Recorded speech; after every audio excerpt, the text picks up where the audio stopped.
Mga boss, matte black. Dati siyang 68,442, ngayon makuha mo siya ng 62,220. Tapos sa monthly niya for 6 months 2,973. Yan. Sa appearance naman itong isang to, ito okay na okay mga boss. Maganda pa yung headlight niya, wala pang basag, no, pati fairings. Tapos stock pa yung seats niya, maganda pa yung condition, wala pang butas. Wala lang siyang mirror, pero the rest okay na okay pa. Yan, sa mga naghahanap niya ng Mio Gear, pwede nyo i-check to. Dito naman sa dulo mga boss, ito ang kulay niya is pearl white, no.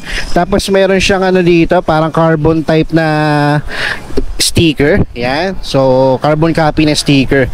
Ang ganda naman siya tingnan mga boss, no. Yan, sa presyo nito dati siyang 52,750. So ngayon makuha mo siya ng 48,500. Tapos monthly niya for 6 months nasa 2,317. Napansin ko dito sa mga motorsiklo dito, medyo magaan na sa bulsa yung mga monthly niya, no. Nasa 2,000, nag-range na lang siya ng 2,000 plus. So medyo magana yung mga boss, no. Yan. So ito, kung pwede niyo na may cash to mga boss sa 48,500 kung meron na kayong pang cash, no.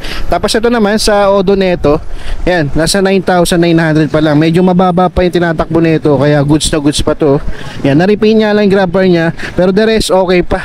Stock na stock pa yung seats niya, no. Kaya sa mga naghahanap dyan ng Yamaha Mio Gear,